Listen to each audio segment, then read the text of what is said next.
말씀을 보면 마지막 부분에서 그들이 그 읽어 들려준 말을 밝히 알미라. 하나님의 말씀을 숨은 광장에서 듣지요. 하나님의 말씀을 듣기만 하는 게 아니라 곁에 섰던 여러 지도자들과 레위인들이 이스라엘 백성들에게 하나님의 말씀을 또 읽었던 말씀을 깨닫게 해 주었지요. 자, 그랬더니 백성들이 그 말씀을 깨닫고 알게 됐습니다. 그래서 오늘 마지막 절 부분에 보니까 그들이 읽어 들려준 말을 밝히 알미라.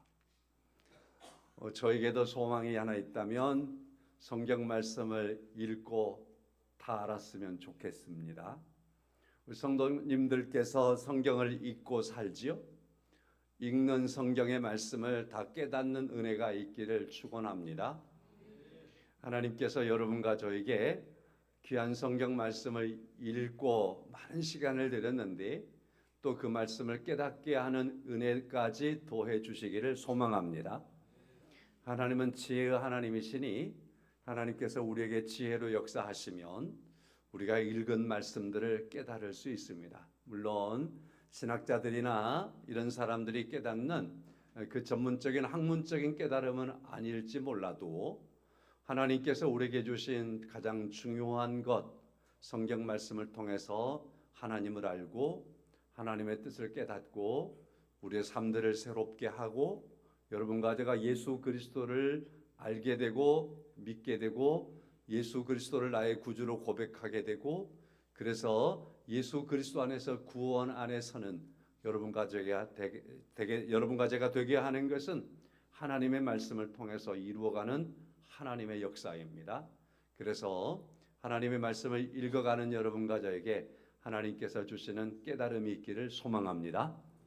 그래서 하나님의 말씀은 날마다 마치 샘솟는 물과 같이 솟아나는 은혜가 있기를 바라고 그 말씀이 날마다 생수처럼 우리에게 다가오기를 축원합니다. 여러분 전쟁 끝나기를 기도하고 계시지요?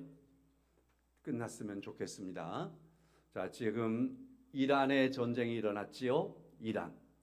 자, 이란이라는 나라는 성경 시대에는 바사라고 불러지는 나라입니다. 바사. 자, 바사 많이 들어봤지요? 바사. 바벨론의 아수르의 포로가 되고 바벨론의 포로가 되고 그리고 이제 고대 제국으로 말한다면 아수르 제국이 있고 아수르 제국이 바벨론 제국에 멸망하니까 바벨론 제국이 있고 그 다음에 바벨론 제국이 바사 제국에 멸망하니까 바사 제국이 있어요. 이 구약 시대의 배경입니다. 자, 그래서 아수르 그리고 바벨론, 바사 제국 이렇게 이제 저 중동 지역을 이렇게 짚어낼 수 있습니다. 그 바사 제국은 지금 요즘에 배 2,000척 이상의 그 기름을 싣고 있는 거나 화물을 싣고 있는 배들이 갇혀 있는 그 해역을 페르시아라고 그래요. 페르시아 해역이라고 그러죠. 페르시아. 그 페르시아라는 말은 구약 성경에 있는 말로는 바사라는 말과 같은 말이에요. 바사나 페르시아나 같은 말입니다. 자, 그러면 이란은 성경 시대에 바로 페르시아였다. 바사였다. 성경에 매우 밀접한 관계가 있는 나라가 바사가 되겠지요. 이 바사 나라 페르시아의 전쟁이 하루속히 멈췄으면 좋겠습니다. 많이 기도해 주시기를 바랍니다. 바사 제국 시대에 오늘 본문의 말씀 느헤미야라고 하는 사람이 바사 제국에 살고 있었습니다. 그리고 바사 왕국에서 술관원장으로서 그 당시에 그 임금의 최고 총애를 받았던 관직에 있었습니다. 느헤미야가 자기 동생이 예루살렘에서 왔는데 예루살렘에 대한 소식을 접해 들었어요. 들어보니까 일찍이 제1차, 2차에 걸쳐서 포로 귀한 자들이 있었습니다. 본문의 말씀으로부터 한 90년 전에 포로 귀한 자들이 있었어요. 그리고 제2차 귀환이 본문으로부터 13년 전에 있었어요. 자, 그리고 이제 제3차 귀환자들이 느헤미야와 함께 있게 되는데 자, 이렇게 오래 전부터 한 90년 전부터 바벨론의 포로로 끌려가 있던 사람들이 페르시아 제국 시대가 되니까 예루살렘으로 유대로 돌아오는 일들이 있었단 말이에요. 체계적으로 돌아왔단 말입니다. 자, 그들이 돌아오는 목적은 제1차 돌아왔던 사람들은 성전을 재건하는 일이었습니다. 성전을 재건하는 일들을 최선을 다해서 하지요. 수룹바벨아, 큰 산아, 내 앞에서 수룹바벨 앞에서 평지가 되리라 하셨던 말씀을 하나님께서 수룹바벨에게 해주었던 그런 말씀도 이때 등장하는 말씀이지요. 성전을 짓습니다. 그러나 성전을 원하는 대로 짓지는 못하지만 하여튼 연약하게라도 지었습니다. 그렇지만 여전히 포로살이를 벌써 70년 이상 하고 있었기 때문에 이 사람들은 유대 나라에 돌아와서 사는데 살림을 쉽게 펼 수가 없었고, 또 돌아온 이들에 대한 방해가 많이 있었기 때문에 많이 가난했고, 그러다 보니까 삶에 급급했습니다. 성전을 어떻게 지어냈는데 그들에게 있었던 삶의 터전을, 예루살렘 성이라든지 이런 부분들을 그들이 다시 수축해내지를 못했습니다. 근데 느헤미야의 동생이 돌아와서 느헤미야에게 들려준 소식은 예루살렘 성이 파괴가 되어 있는데 여전히 그대로 파괴되어 있고, 그래서 예루살렘은 무방비 상태에 있다라는 그런 소식을 접하게 되지요. 그때에 느헤미야가 금식을 해요.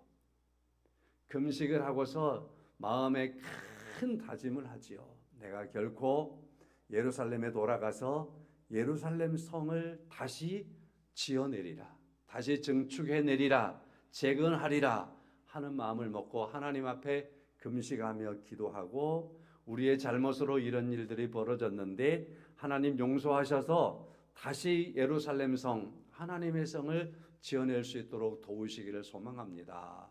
금식하면서 기도하지요.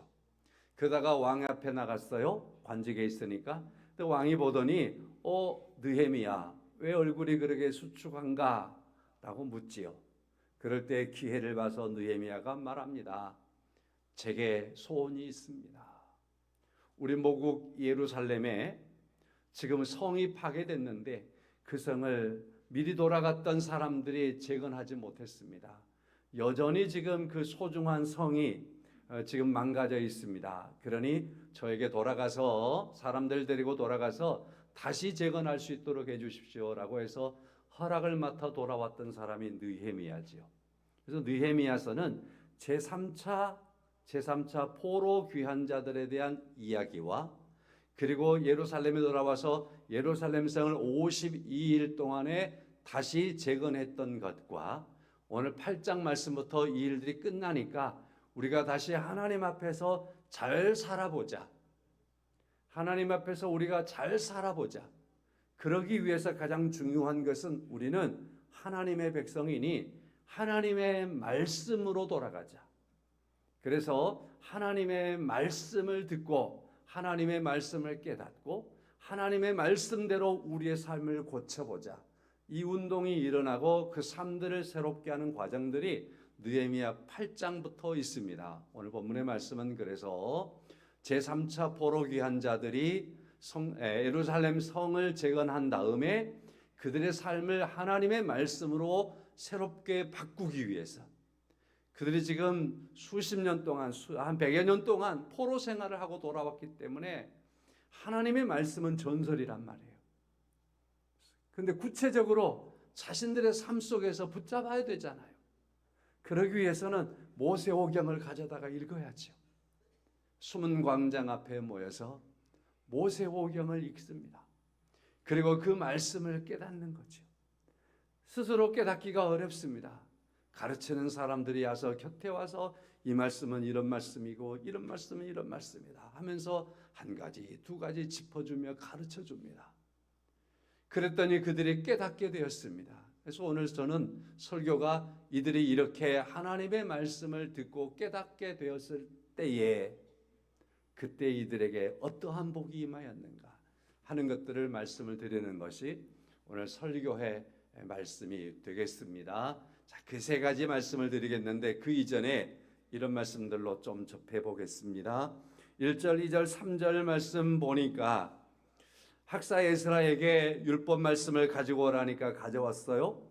자, 그래서 율법의 말씀을 가지고 왔는데 그 말씀을 듣기 위해서 있는 사람들, 3절 말씀이지요. 수문 앞 광장에서 새벽부터 정오까지 남자나 여자나 알아들을 만한 사람, 모든 사람 앞에서 읽기 시작했다. 모세의 율법의 말씀을 가지고 왔던 학사 에스라, 제사장 에스라가 하나님의 말씀을 백성들에게 읽어주기 시작하는데, 그때 하나님의 말씀을 듣는 사람들이 누구였느냐?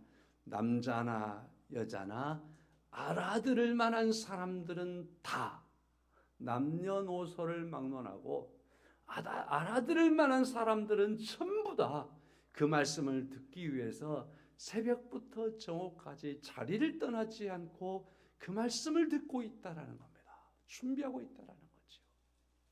사랑하는 성도 여러분, 우리는 이 말씀을 통해서 이런 말씀을 생각했으면 좋겠습니다. 그때는 그렇게 들었고, 오늘도 우리는 하나님의 말씀에 대하여서 누가 들어야 하는가라는 거지요. 하나님의 말씀을 들어야 할 사람으로서 죄된 사람은 없습니다. 오늘 본문에도 그렇잖아요. 모든 이스라엘 백성들은 하나님의 말씀을 들어야 했다. 어린아이부터 노년에 이르기까지 남녀노소 막론하고 말씀을 들을 수만 있다면 그 사람은 다 하나님의 말씀을 들어야 했다. 이 말씀과 같이 오늘도 하나님의 말씀은 모든 사람이 들어야 합니다. 근데 하나님의 말씀을 듣지 못한 사람이 어디에 있느냐라는 거죠. 어디에 있느냐? 내 남편이 내 가족 속에 하나님의 말씀을 듣지 못한 사람 가운데 있을 수 있고, 내 아내가 하나님의 말씀을 듣지 못한 사람 가운데 있을 수 있고, 내 아들과 딸들이, 내 부모님이 하나님의 말씀을 들어야 하는데 지금 그 밖에 있는 중에 있는 그러한 분들이 있다라는 것입니다. 하나님의 말씀을 들어야 할 사람은 죄될 사람이 없습니다. 그래서 여러분, 우리가 하나님의 말씀을 접하고 하나님의 말씀을 읽으면서 또 오늘 본문의 말씀과 같은 이러한 말씀들을 접하면서 우리가 그 말씀을 내가 은혜 받기를 소망하는 것도 중요하고 절대 중요하지만, 또 다시 하나가 있다면 그것은 하나님이 이 좋은 말씀이, 이 꿀과 같은 말씀이, 이 생명의 말씀이 하나님이요, 내가 사랑하는 사람에게 들려줄 수 있기를 원합니다. 그가 하나님의 말씀을 들을 수 있기를 원합니다. 하나님의 말씀을 들을 수 있는 자리에 이스라엘 백성들이 수문 광장에 모여들었다라고 하는데, 하나님의 말씀을 들어야 하는 그 자리에 이르게 하소서라고 하는 그러한 간절한 소망과 기도 속에서 이 하나님의 말씀을 듣고 그 말씀이 읽어지기를, 들려지기를 바라는 마음 속에 나갈 수 있기를 축원합니다. 하나님께서 성경 말씀을 우리에게 주신 목적은 이렇잖아요. 모든 사람에게 하나님의 말씀이 들려지도록 하기 위해서 주신 거잖아요. 또한 하나님께서 이 말씀을 주신 것은 모든 사람에게 이 말씀을 들어 깨닫게 하려 하심이잖아요. 하나님께서 이 말씀을 주신 것은 하나님을 잃어버린 사람들이 말씀을 통해서 하나님을 찾고 하나님 앞에 서도록 하기 위함이지 않겠습니까? 잃어버린 하나님의 형상을 사람들이 회복하고 내 자신의 모습들을 회복할 수 있도록 하나님께서 말씀을 주신 것 아니겠습니까? 하나님께 돌아오고 바르고 의롭게 살도록 하기 위해서 하나님께서 말씀을 주셨고, 이 말씀을 통해서 구원에 이르도록 하기 위해서 말씀을 주었습니다. 그러니 하나님께서 주신 하나님의 말씀의 목적이 내 삶의 주변에서 이루어질 수 있도록 기도하시고 저와 우리 모두가 함께 힘써 노력하는 은혜가 있기를 축원합니다. 두 번째입니다. 이스라엘 백성들은 에스라 제사장이, 학사 에스라가 하나님의 말씀을 듣고 그 말씀을 펼 때에 5절 말씀이죠. 에스라가 모든 백성 위에 서서 그들 목전에 책을 펼 때에 모든 백성이 일어서니라. 6절의 말씀도 같은 의미를 갖습니다. 모든 사람들이 그 말씀이 읽어지려 할 때 아멘, 아멘 하면서 응답하기 시작합니다. 그리고 하나님 앞에 경배하기 시작하지요. 자, 이 말씀을 다른 말로 정리하면 하나님을 경외하고 있다라고 하는 거죠. 하나님을 경외합니다. 수문 광장 앞에 있는 수많은 이스라엘 백성들은 하나님의 말씀이 펴질 때 일어섭니다. 하나님을 경외하기 시작합니다. 무릎을 꿇고 하나님을 경배하기 시작합니다. 저는 성경 말씀을 우상화하자라는 의미로서 이 말씀을 접하지는 않습니다. 그러나 우리가 잘 아는 것처럼 하나님의 말씀은 우리로 하여금 하나님을 경외하게 합니다. 그리고 하나님은 자기를 나타내실 때 말씀을 통하여 나타내십니다. 그래서 말씀은 곧 하나님이십니다. 그리고 말씀이 육신이 되어라고 말씀을 하시는 것과 같이 하나님은 말씀으로 다가오셨고 그 말씀이 육신이 되어 말씀대로 그의 아들 예수 그리스도께서 오셨습니다. 그러므로 하나님의 말씀은 우리가 그 말씀 앞에 바르게 서는 것은 하나님 앞에 서는 것입니다. 하나님을 경외하는 것입니다. 포로 생활 70년 만에 바벨론 포로에서 돌아왔던 이스라엘 백성들, 그들은 그간의 노예였습니다. 노예의 근성이 있지요. 포로로 살았습니다. 결핍과 가난이 그들의 삶의 모습이었습니다. 그러나 그 모든 것들은 이제는 내려놓아야 했습니다. 하나님의 말씀 앞에 설 때에 내려놓을 수 있게 되었습니다. 하나님을 경외하는 모습을 잃어버렸던 그들이 성경 말씀이 펴질 때에 하나님을 경외하는 것을 회복하고 있음을 봅니다.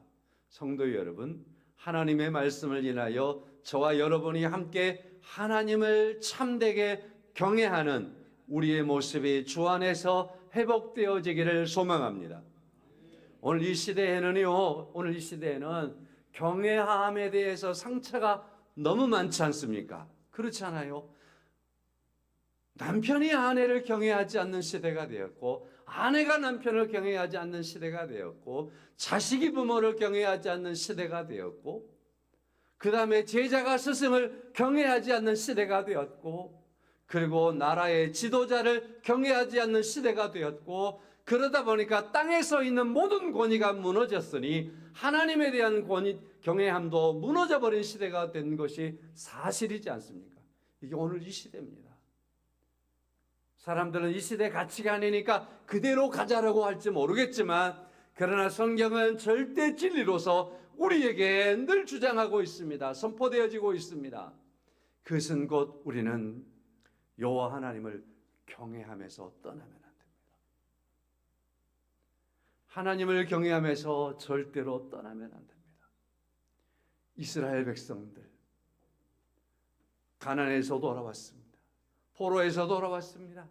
삶의 질서가 다 무너졌습니다. 그러므로 그간에 하나님을 경외하는 모든 관습도 없어져 버렸습니다. 그러나 하나님의 말씀은 그들로 하여금 다시 하나님을 참되게 경외하는 자들로 일으켜 세웠다는 사실입니다.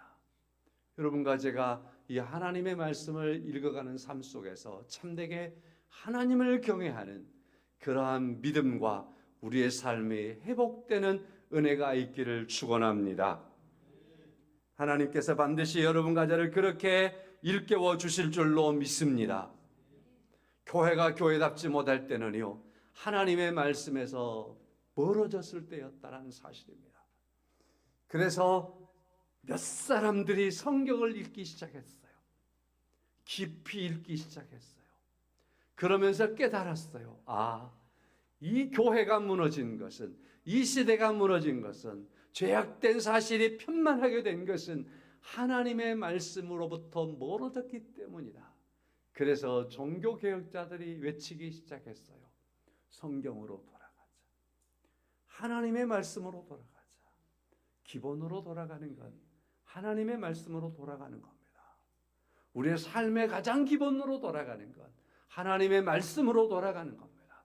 교회가 가장 기본으로 돌아가는 것, 성경으로 돌아가는 겁니다. 여러분과 저에게 귀하신 하나님의 말씀을 깨닫게 하시는 하나님의 지혜가 있기를 소망하고 그 말씀으로 돌아가는 우리의 삶이 이루어지기를 축원합니다. 그래서 하나님을 경외하는 삶 속에서 오늘 믿음을 지켜가는 여러분과 제가 될 수 있기를 주의 이름으로 간절히 다시 한번 축원합니다.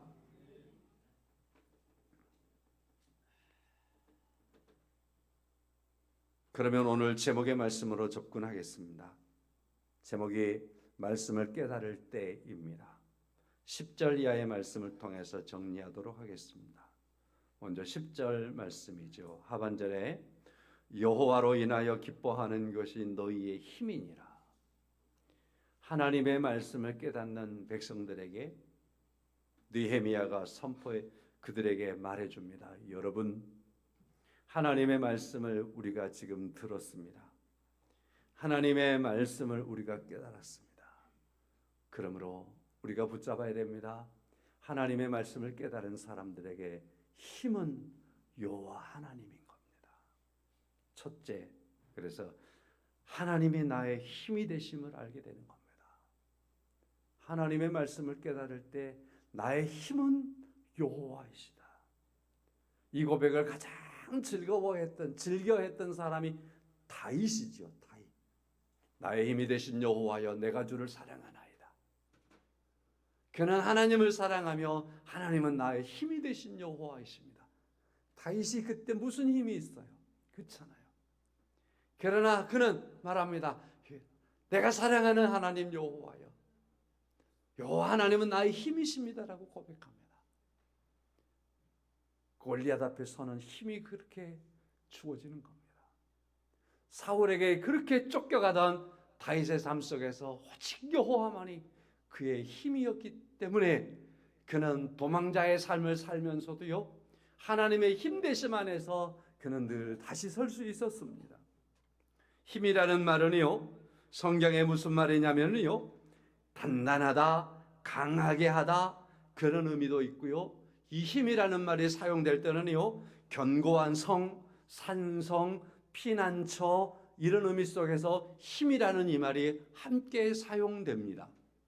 성경에서 사용되는 원어 속에서 힘이라는 말이 사용될 때는 강하다, 단단하게 하다, 견고한 성과 같다, 산성과 같다, 피난처다, 이런 의미로서 함께 쓰인다라는 말입니다. 성도 여러분, 우리 신앙생활을 하면서 가장 중요한 것이 뭐지요? 믿음 안에서 살아가는 사람은 낙심하지 않는다라는 거지 않습니까? 다시 말해서 믿음 안에 산 사람들은 힘이 있다라는 거 아닙니까? 성도 여러분, 하나님의 말씀을 깨닫는 사람은 나의 힘이 무엇인가를 깨닫는 거지요. 여호와 하나님께서 나의 힘이라는 것을 깨닫는 사람이 하나님의 말씀을 깨닫는 사람입니다. 그러므로 성도 여러분, 삶의 모든 삶 속에서 이 세상에서 살아갈 때 우리를 짓누르지 않는 건 없어요. 짓누르지 않을 때가 없어요. 힘들게 하는 요소는 늘 발생하는 거예요. 우리를 어렵게 하는 일도 늘 발생하는 거예요. 그러나 그러한 그 많은 상황들 속에서 하나님의 말씀을 깨닫는 사람에게 계속해서 주어지는 에너지는 여호와가 나의 힘이다. 하나님이 나의 힘이다. 하나님을 붙드는 은혜가 여러분과 저에게 항상 있게 되는 것을 믿습니다. 자, 그러므로 10절 하반절 말씀에서 여호와로 인하여 기뻐하는 것이 너의 힘이니라, 이 말은 하나님이 너의 힘이니까 이제부터 하나님이 너의 힘이다라는 것을 증거해 주는 그런 말씀이라는 겁니다. 두 번째 말씀은요, 11절의 말씀을 통해서 하반절 말씀에, 중하반절 말씀에 오늘은 성일이니 마땅히 조용하고 근심하지 말라. 근심하지 말라. 영적으로 약해질 때 근심합니다. 그렇잖아요? 영적으로 약해질 때 근심합니다. 하나님의 말씀은 여러분과 저를 영적으로 강하고 힘있게 합니다. 그러므로 하나님의 말씀을 깨달을 때 영적으로 약해질 때는 근심하겠지만 하나님의 말씀을 깨달을 때는 우리로 하여금 근심하지 않게 하는 은혜가 임하게 되는 줄로 믿습니다. 근심하다라는 말은요, 무서운 말이에요. 이 말 속에는 새기다라는 뜻이 있어요. 새긴다라는 말. 돌에 망치로, 끌과 망치로 돌을 한없이 때리면 깨지기도 하고요, 떨어져 나오기도 해요. 그때 떨어져 나온 그 자리를 가리켜서 새겨졌다. 돌이 떨어져 나온 자리로 새겨졌다. 혹은 어떤 이들은 대리석에 글을 새깁니다. 글을 새길 때 그걸 끌로 망치로 계속 두들겨 가지고 패이게 하잖아요. 그래서 새겨 놓습니다. 지워지지 않는 그 상처기를 가리켜서 새기다라는 의미를 갖는 거예요. 나무가 자라고 있습니다. 톱을 가지고 낫을 가지고 나무 가지를 탁 쳐버렸습니다. 그 상처의 흔적은 새겨져서 지워지지 않습니다. 그렇지 않습니까? 이와 같이 이 말씀 속에서 근심이라고 하는 말은요, 우리의 마음속에 얼마나 크게 상처를 내는지 몰라요. 그렇게 크게 상처를 가지게 하는 게 근심이에요. 그런데 하나님 여호와의 말씀을 깊이 깨닫는 사람에게 선포됩니다. 근심하지 말라고요. 아무리 큰 상처여도, 세상적인 것으로 지워낼 수 없을 것 같아도 하나님의 말씀을 통하여 근심하지 말라고 말씀을 하십니다. 그 상처를 이긴다라는 말이죠. 그 상처를 지워낸다라고 하는 그러한 말씀인 줄로 믿습니다. 이스라엘 백성들은 나라를 망했습니다.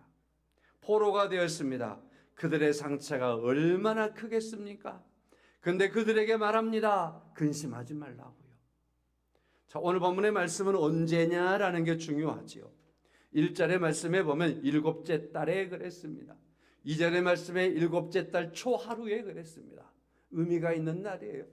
이 날은요, 이스라엘 백성들의 출애굽에서요, 그리고 하나님께서 출애굽했던 그들에게 40년 동안 광야를 지났던 것을 잊어먹지 말고 기억하라고 하실 때에 주었던 절기 중에 하나가 7월 초하루를 7일 동안에 걸쳐서 그날부터 시작해서 7일 동안 초막절로 지키라 그래요. 초막절로.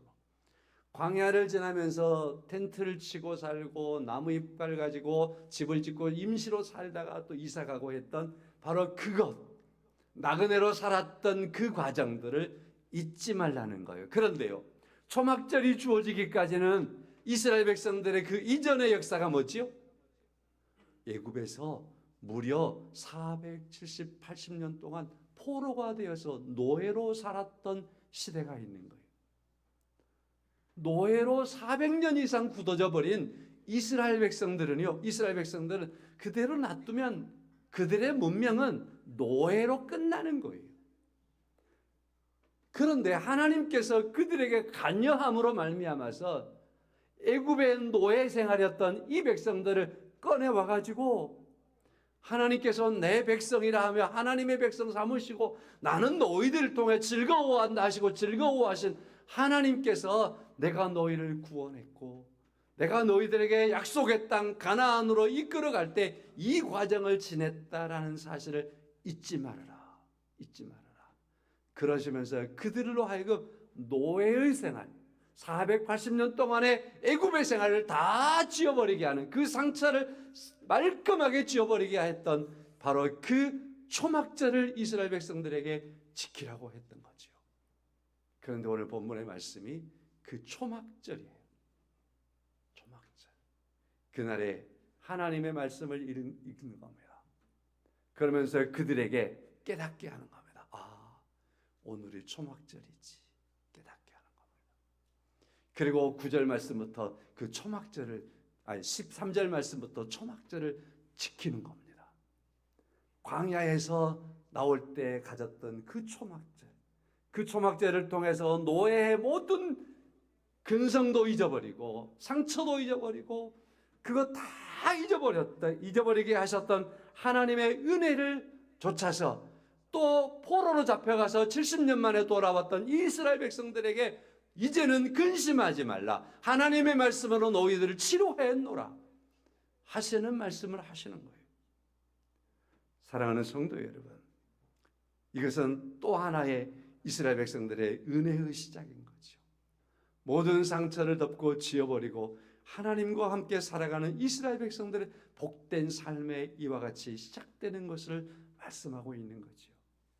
하나님의 말씀이 우리 성도님들의 삶 속에서 근심이 없을 수는 없겠지만, 그러나 그 모든 근심들을 다 내려놓게 하시고 하나님의 은혜로 그 근심과 상처를 다 지워버리시고 주 안에서 기뻐하시며 주 안에서 즐거워하시며 주 안에서 복된 삶들을 말씀을 통해서 회복해 나가는 은혜가 있기를 축원합니다.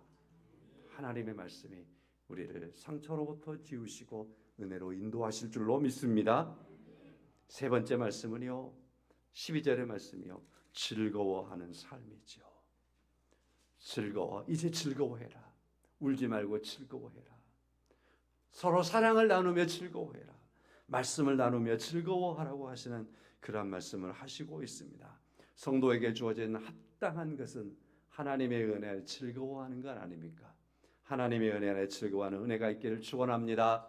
제가 아는 권사님 중에 한 분은요, 기도하실 때마다, 대표 기도할 때마다 제가 늘 새겨두었는데요, 이분은요, 숨은 광장에, 오늘 본문의 말씀에 있는 숨은 광장의 이 은혜의 말씀을 늘 새기면서 성도들과 함께 대표 기도하는 그런 것을 기억합니다.